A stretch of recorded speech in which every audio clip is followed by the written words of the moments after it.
Assalamualaikum warahmatullahi wabarakatuh. Waalaikumsalam warahmatullahi Ya, wabarakatuh. sahabat IKADI dimanapun Anda berada, kembali lagi bersama podcast IKADI PW Sumatera Utara, menebar Islam rahmatan lil alamin.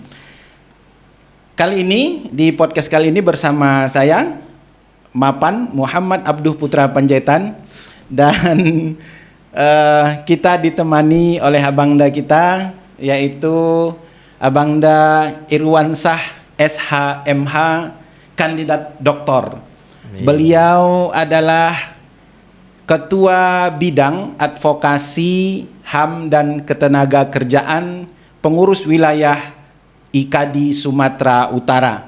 Selamat malam Bang, selamat bergabung di podcast IKADI Sumatera Utara. Alhamdulillah, selamat malam. Assalamualaikum Bang. Waalaikumsalam warahmatullahi wabarakatuh. Gimana kabarnya Bang? Sehat? Alhamdulillah sehat. Iya. Ini menikmati malam yang berbahagia ini. Iya. Semoga kita semua pendengar kita juga dalam keadaan sehat walafiat. Amin amin ya rabbal alamin. Bang, ini kebetulan kan ini Abang Ketua Bidang Advokasi HAM Ya. dan Ketenagakerjaan. Jadi bincang-bincang kita kali ini, saya pikir lebih enak kalau kita bicara tentang keselamatan dai dalam berdakwah, kira-kira gitu Bang ya. Ya. Supaya ada kaitannya dengan IKADI ya, sebagai lembaga kita untuk berdakwah. Begini Bang, sejauh mana kira-kira Bang kalau keamanan untuk berdakwah, apalagi hari ini era terbuka. Ya. Biasa saja, Digitalisasi. iya, dakwah itu dengan menggunakan media sosial, Benar. ya kan, dengan dunia digital sekarang, ya. Ini bagaimana tingkat keamanan para dai dalam melakukan dakwah ini, Bang? Ya. Jadi saya pikir secara hukum tentu negara punya tanggung jawab untuk melindungi, menghormati, bahkan menjamin kebebasan beragama. Sehingga secara konstitusional di dalam Undang-Undang Dasar kita, tentu kebebasan beragama itu sudah sangat jelas. Berbeda konstitusionalitas negara kita dengan negara lain. Kalau seperti di negara-negara Eropa yang berpandangan liberal, kebebasan, bahwa agama itu urusan individualistik, urusan perorangan. Kalau di negara kita jelas dan tegas bahwa negara itu adalah tanggung jawab, agama itu adalah tanggung jawab negara. Jadi negara harus campur tangan dengan urusan beragama. Iya. Ya. Jadi segala tindakan perbuatan warga negaranya tentu diletakkan secara hukum. Nah, konteks yang seperti ini, kebebasan beragama itu juga merupakan bagian dari hak asasi manusia. Nah, dalam perspektif HAM, tentu kebebasan untuk menyampaikan agama itu adalah hak. Dalam Al-Quran juga dinyatakan, la ikraha fiddin. Tidak ada paksaan. Tidak ada paksaan. Seseorang itu untuk masukin suatu agama. Tetapi bagi seorang yang beriman, ada kewajibannya untuk menyampaikan agamanya, mensyiarkannya. Namun mensyiarkan agamanya ini tentu harus mengikuti hukum negara. Iya. Nah, kuntum khaira ummati ukhrijat linnas ta'muruna bil ma'ruf wa tanhauna 'anil munkar. Itu jelas. Iya. Dalam Islam kita. Sehingga kalimat-kalimat Al-Quraniyah ini tentu menjadi keimanan kita. Namun dalam konteks pelaksanaannya tentu agama juga tidak mengabaikan hukum negara. Karena pada dasarnya hukum negara itu bagian dari hukum agama. Nah, dalam konteks yang seperti inilah, maka nilai-nilai Islam itu sangat dijamin pengembangannya, ya. Dalam hal syiar agama, jangankan di negara Republik Indonesia, di negara-negara liberal sekalipun, karena itu menyangkut tentang HAM, itu juga dijamin, ya. Namun dalam perspektif HAM di negara liberal, itu perspektif agamanya berbeda dengan perspektif agama di negara kita. Iya, iya. Nah, sehingga negara turut serta dalam hal ini untuk melindungi, menjamin, ya, bahkan ikut dalam tanda hal tertentu itu mengatur bagaimana ketertiban sosial bisa tercapai. Nah, konteks yang perlu juga kita pahamin, ada hal-hal yang dalam melaksanakan syiar agama itu berkaitan dengan bagaimana syiar itu tidak sampai menyinggung ya orang lain yang berbeda keyakinan. Dalam pemahaman keyakinan tentu orang memandang keyakinan berbeda agama. Tapi bukan hanya berbeda agama, tapi berbeda paham pun seharusnya diletakkan secara koridor hukum. Jadi ini kan persoalan-persoalan, kalau dalam Islam itu kan ada fikih, ada furuqiyahnya. Ada cabang-cabang dari pemahaman terhadap suatu ibadah misalnya. Kecuali ibadah itu yang qat'i, yang mutlak, yang secara landasan syar'inya jelas. Tetapi dalam konteks kita menyampaikan agama kepada saudara-saudara kita yang dalam hal tertentu, mereka ternyata berbeda agama. Tentu dalam hal ini ada aturan yang sama-sama kita sepakati di dalam negara hukum kita. Sama-sama saling menghormati. Nah, sehingga dalam konteks inilah negara melindungi. Berarti ada hukum yang dituangkan oleh negara dalam penerapan kebebasan beragama ini, Bang, ya? Benar. Jadi di dalam Undang-Undang Nomor 39 tahun 1999 tentang hak asasi manusia, itu dinyatakan salah satu hak asasi manusia itulah kebebasan beragama. Bahkan dalam konteks kita menyampaikan pendapat di muka umum sekalipun, ya, itu misalnya ada syiar melakukan kegiatan PHBI, peringatan Hari Besar Islam, ya, atau tabligh akbar, ya. Dalam konteks ini sebenarnya kebebasan berserikat dan berkumpul, menyampaikan pendapat secara lisan dan tulisan, itu bagian dari konstitusionalitas, artinya yang dijamin oleh Undang-Undang Dasar. Sehingga dalam konteks kita menyampaikan kegiatan-kegiatan keislaman secara terbuka, memang di satu sisi di dalam Undang-Undang Nomor 9 tahun 1998 tentang menyampaikan pendapat di muka umum, walaupun konteks ini adalah konteks yang menyangkut tentang hak-hak aspirasi. Misalnya begini, ketika ada perilaku orang yang tidak bertanggung jawab terhadap agama yang diyakinin seseorang. Nah, dia merasa bahwa perbuatan orang itu perbuatan yang menghina agamanya. Maka dia lakukan penyaluran aspirasi itu secara terbuka.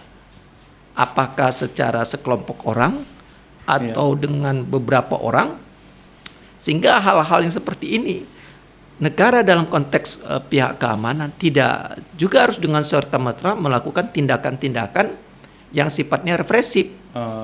Tetapi dalam hal untuk menjaga ketertiban sosial, memang hal-hal yang sifatnya untuk mengantisipasi itu perlu adanya pemberitahuan misalnya. Nah, hal-hal konteks yang seperti inilah di era keterbukaan sekarang, itu negara lebih kepada hal yang sifatnya melindungi, menghormati, ya, sehingga apa yang menjadi aspirasi itu bisa benar-benar secara hukum dilindungi, dijamin. Ya, dan konteksnya negara bersikap adil dengan segala kepercayaan yang ada di negara itu, berarti, Bang, ya? Benar. Jadi adil itu kan dalam perspektif hukum harus jelas dia kedudukannya. Karena kalau adil dalam konteks dalam konteks kenyataan itu relatif, ya, menurut rasa keadilan siapa? Nah, ini kan sama dengan ketika hakim mengetuk palu.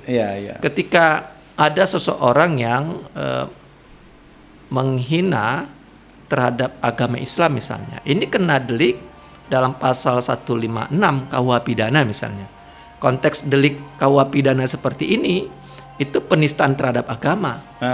Sehingga negara dengan tindakan hukum ya seharusnya bertindak adil lah di situ dia. Iya. Adil dalam konteks memang menjamin hak seseorang untuk bisa beribadah, ya, meyakini keyakinan agamanya. Jadi apa yang dilakukan oleh orang lain yang seseorang itu merasa ada penistaan agama, ini tentu harus ditindak. Nah, kita beberapa case sudah kita ketahui bersama, ya, seseorang yang menghina Rasulullah, seseorang yang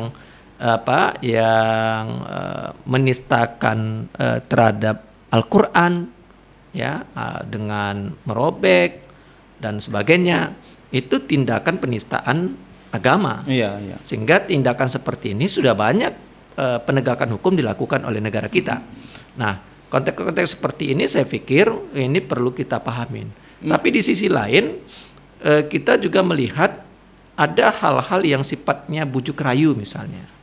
Ya, apakah bujuk rayu itu karena faktor faktor ekonomi atau karena faktor pergaulan sosial? Nah, ini yang perlu untuk didudukkan. Saya dengan rekan-rekan advokat itu kemarin bahkan sekarang masih berproses yang di Langkat misalnya. Ada mulanya dari pertemanan sosial, ya, mereka pertemanan sosial berkenalan, tapi kemudian karena persoalan persoalan yang sifatnya pergaulan, akhirnya bujuk rayu, si perempuan yang muslimah ini akhirnya terbujuk rayu, kemudian dia sampai kepada si laki-laki yang berbeda keyakinan ini, terjadi perkawinan.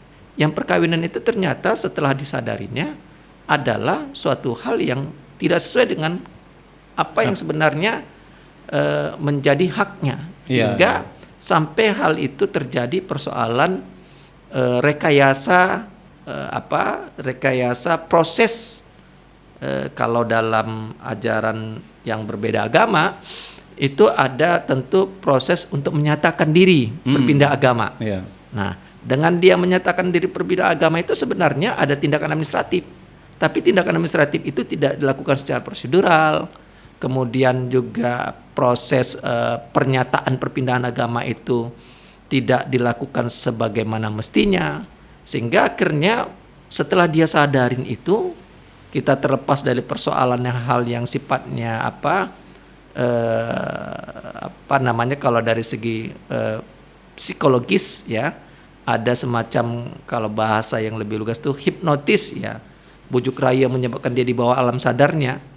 Akhirnya dia ketika sadar, dia tidak menginginkan apa yang terjadi pada diri dia. Akhirnya keluarganya tentu punya hak untuk bertindak. Nah, ketika kita dampingin, ada permasalahan-permasalahan hukum di situ. Permasalahan misalnya dalam kaitan adanya pemalsuan dokumen administratif, ya, yang dia dikatakan sudah berpindah agama dengan kemauannya sendiri, bahkan juga dengan proses pernyataan dari profesi keyakinan agama yang berbeda, gitu. Nah, jadi yang seperti itu saya pikir ini perlu disadari oleh masyarakat kita, oleh keluarga kita, untuk mengantisipasi bagaimana sebenarnya cara-cara orang dalam menyebarkan agamanya. Nah, ini kan ya sekali lagi dalam keyakinan kita la ikraha fiddin itu kan sangat jelas. Ya, tidak ada paksaan untuk memasuki suatu agama. Khatta bayana rusdu minal ghayy. Tapi jelas mana jalannya, jalan yang benar yang tidak benar. Nah, ini yang konteks seperti ini saya pikir menjadi pemahaman kita, dan negara kan memang jelas itu melindungi, menjamin, ya, kebebasan untuk menjalankan keyakinan dan beribadah menurut keyakinan masing-masing. Nah, konteks yang seperti ini saya pikir bagi lembaga-lembaga yang ada, memang ya kita dalam konteks saling menghormati, silakan aja kepada saudara-saudara kita yang berbeda keyakinan, ya, tapi tidak boleh ada pemaksaan. Ya. Nah, unsur pemaksaan seperti inilah yang sebenarnya menjadi delik hukum. Delik hukum.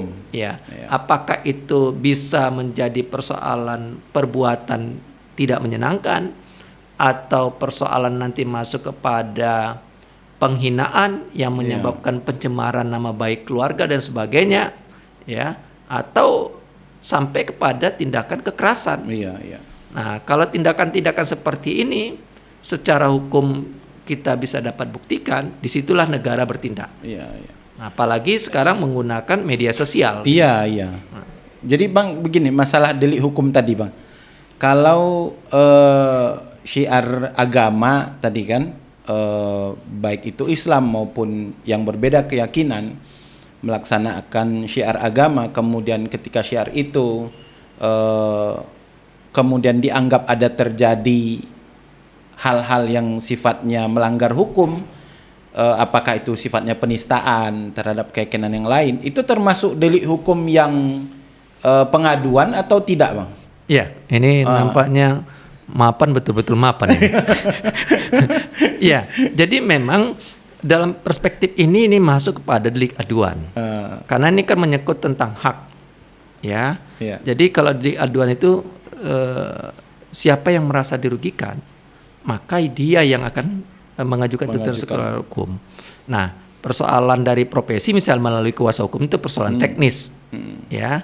Nah, tetapi di sisi lain kalau ada hal-hal yang menyangkut tentang kerawanan publik, ada peraturan Kapolri terhadap suatu hal penistaan agama yang berdampak luas, itu bisa bertindak.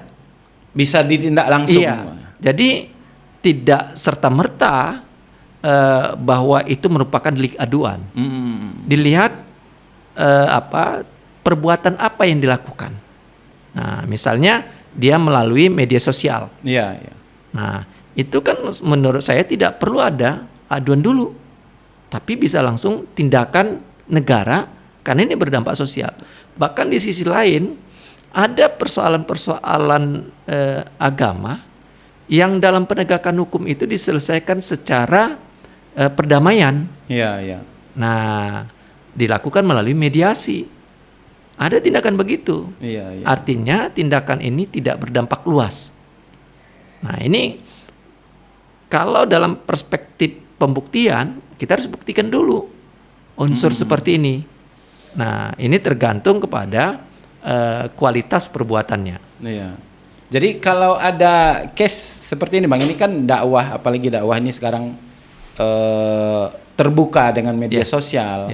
Nah, bisa jadi kan mungkin ketika seorang dai itu berceramah di depan jamaahnya, kemudian berbicara tentang keyakinannya, kemudian menyampaikan tentang kelebihan apa yang diyakininya dengan membandingkan keyakinan yang lain, kemudian tiba-tiba ada yang mempostingnya dalam media sosial, entah itu media sosial seperti Facebook, Instagram, kemudian di YouTube dalam bentuk short video, itu kira-kira bisa terkena delik hukum atau gimana Bang? Ya, jadi perbuatan itu kan dilihat pada lokusnya, tempat di mana peristiwa itu terjadi. Kalau seorang memberikan syiar agamanya pada kelompoknya, pada komunitasnya, dengan memang nilai ajaran itu ada dan diyakinin, itulah hak. Itulah hak, itu kan sesuatu yang benar. Iya. Kecuali kalau dia mengada-ada. Iya, iya. Nah, kecuali kalau dia mengada-ada. Dan di sisi lain, apa media yang digunakannya? Nah, selain tadi lokusnya, tempatnya, medianya apa sarananya? Karena itu sangat menentukan juga. Jadi suatu perbuatan itu tidak tunggal ya. Tapi perbuatan itu diletakkan di mana perbuatan itu dilakukan. Lokus deliktinya itu di mana.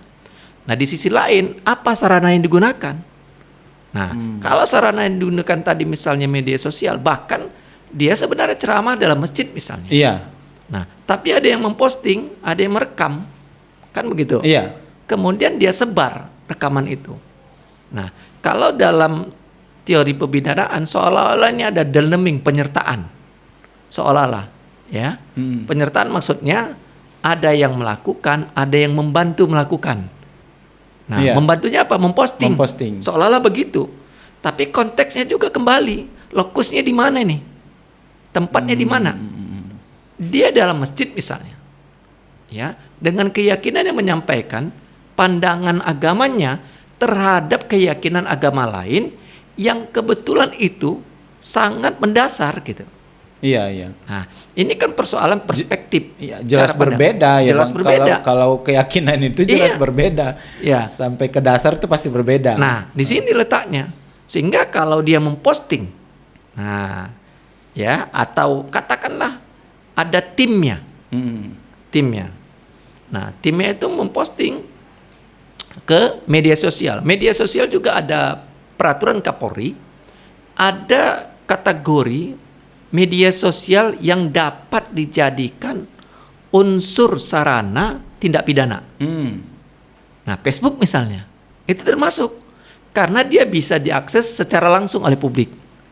Tapi misalnya WhatsApp, ya, Instagram, itu kan khusus kepada mereka yang mengakses secara individual. Jadi dia nggak lebih terbuka gitu. Jadi tergantung kepada sarana apa yang digunakan. Nah, sarana apa yang digunakan. Nah, di sisi lain memang kualitas perbuatan itu harus bisa dapat memenuhi unsur pidana. Nah, tidak serta-merta orang mengatakan terhadap ajaran ketuhanan itu berbeda. Kategori yang diistilahkan Tuhan itu kan dalam terminologi, dalam dalam suatu keyakinan Islam itu berbeda. Tuhan dalam perspektif apa nih? Iya. Nah, kita kan jelas ilahiyah kita, tauhid kita kan jelas. La ilaha illallah Muhammadar Rasulullah. Nah, jadi tauhid kita jelas. Keesaan kita itu jelas. Nah, tidak perlu lagi diragu-ragukan. Yang kita tolak jelas, yang kita yakini juga jelas ya, yang kita yakini jelas. Nah, harus begitu. Iya. Nah, ini yang saya pikir letak dari pertanggungjawaban hukum. Jadi seorang dai, nahnu du'at qabla kulli syai'. Jadi dai itu sebenarnya bukan hanya, mohon maaf, bukan hanya titelnya ustadz.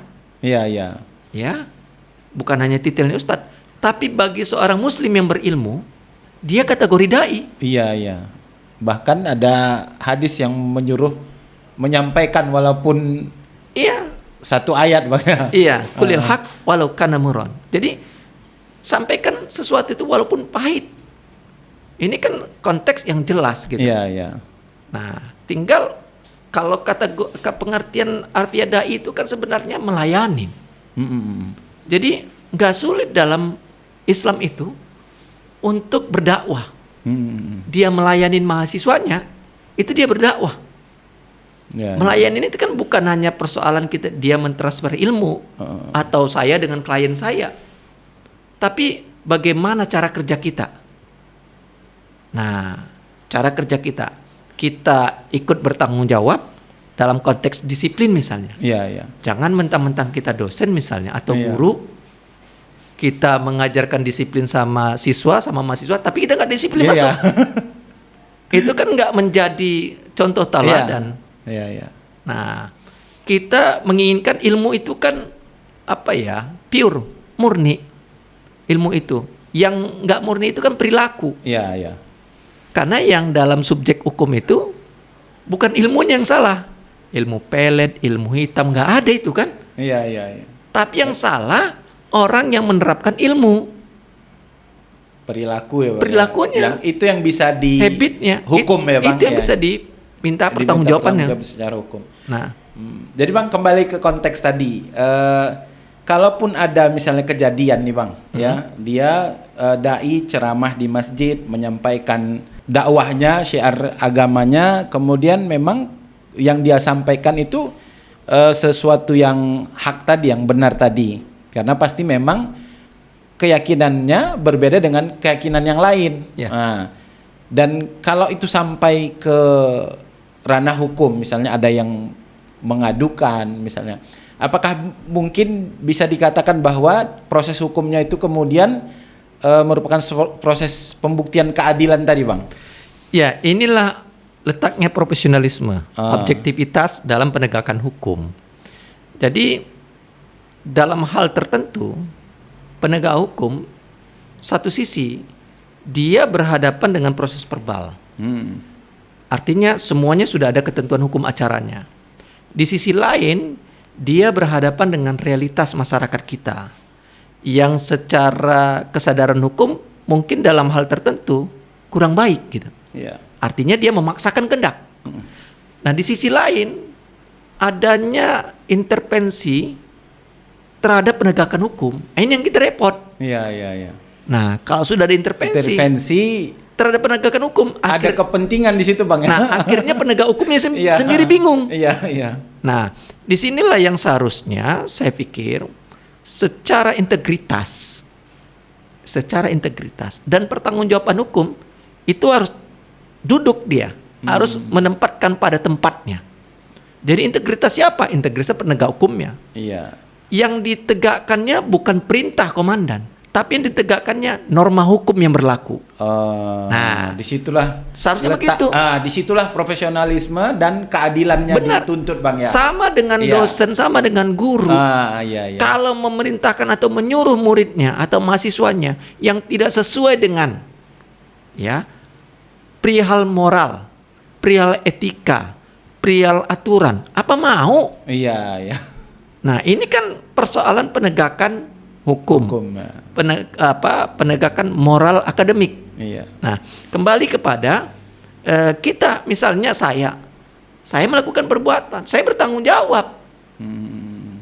Nah, bukan berarti kita melakukan perbuatan kemudian kita mencari-cari alasan-alasan yang menyebabkan kita tidak bertanggung jawab, itu malah pembebanan hukumnya jadi berat. Iya. Orang yang mempersulit sesuatu penegakan hukum itu bukan meringankan, malah memberatkannya. Nah, ini kembali kepada perilaku, bahkan juga dalam konteks pertimbangan keadilan ketika itu sudah sampai ke proses penyelidikan, penyidikan, sampai kejaksaan melalui penuntutan di pengadilan, sampai bahkan dalam persoalan pembuktian dan persoalan nanti akan dijatuhkannya vonis, hukuman, atau terbukti atau tidak terbukti. Nah, ini kembali kepada pertanggungjawaban hukum. Iya. Jadi tidak semua orang yang diminta pertanggungjawaban hukum itu dikategorikan sudah salah, maka muncullah suatu adagium hukum asas praduga tak bersalah. Iya, Bang. Nah, iya, baik, Bang.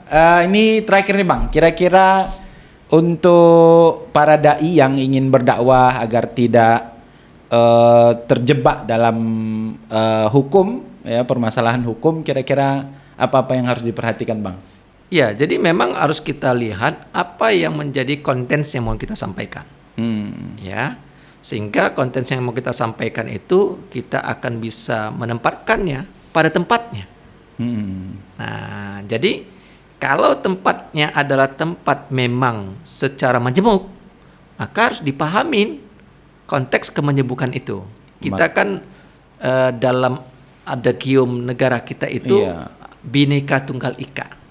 Jangan karena kita menyampaikan syiar agama dalam kaitan budaya, muncul perspektif budaya orang lain yang berbeda, yang memunculkan perbuatan ini sudah menghina ini. Iya. Nah, itu harus dipahamin, ya. Jadi dalam konteks itu kita menyadari apa yang kita lakukan. Di sisi lain juga fasilitas apa yang sarana apa yang menjadi media bagi kita untuk menyampaikan syiar itu. Nah, hal-hal yang seperti ini saya pikir secara teknis penyampaian agama itu akan lebih baik, tepat pada sasaran, tepat pada tempatnya, tepat pada waktunya. Iya. Jadi itu akan melindungi para dai dari konflik hukum lah, Bang, ya. Iya. Tetapi bagaimanapun kita sebagai seorang dai jangan menjadi orang yang pobi. Ya, jangan menjadi orang yang yang takut dengan persoalan-persoalan konsekuensi dakwah itu sendiri. Ya. Tetapi dalam pertanggungjawaban harus kita lakukan. Nah, kan konteks kita berdakwah itu lillahi ta'ala. Lillahi ta'ala. Bukan karena yang lain. Iya, iya. Ya, bukan karena fulus, bukan karena jabatan dan sebagainya. Ya. Iya. Ini kembali niatnya kita. Nah, kalau niat sama dengan profesi itu kan sebenarnya suatu pekerjaan yang terhormat, yang mulia, bahkan persepsi terhadap profesi itu mengedepankan pengabdian. Ya. Bukan berarti mengenyampingkan hak. Nah, bukan berarti mengenyampingkan hak. Sehingga kita profesi sebagai advokat, kita profesi sebagai dosen, profesi sebagai guru, mengabdi dulu. Iya, mengedepankan pengabdian Iya. tadi Bang ya. Nah, pengabdian itulah nilai-nilai kemanusiaan.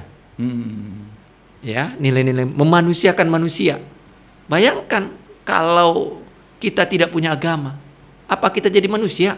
Iya. Walaupun fisik kita ini namanya manusia. Secara ilmu kan kita zon politikon nih. Iya.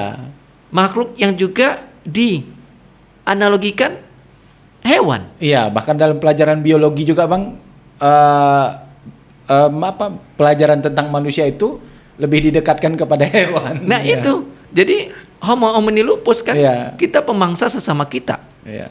Kenapa ada aturan hukum alam? Kalau kita secara umum lah. Iya. Nah, karena memang ini adalah ketentuan Sang Pencipta, Khalik. Saya selalu mengatakan kepada mahasiswa saya, hukum itu terjadi karena ketidaktertiban. Nah, jadi bukan hukum itu terjadi dengan sendirinya. Karena tidak tertib manusia ini, Adam dan Hawa itu tidak tertib dengan aturan ilahiyah di arasnya Allah yang sudah Allah tentukan di jannahnya. Karena tidak tertib, akhirnya kehidupan manusia beralih dari surga ke dunia. Tapi kembali lagi ke fitrahnya. Kalau dia mampu sebagai manusia yang suci, dia lagi kembali ke asal semulanya surga. Kalau enggak itu tempatnya ikuminan nar. Iya. Ya, itu tempat neraka jahanam yang jelas tempatnya. Nah ini kan kembali kepada kita. Nah sekali lagi saya meyakini diri saya bahwa tidak susah untuk menjadi seorang dai. Ya.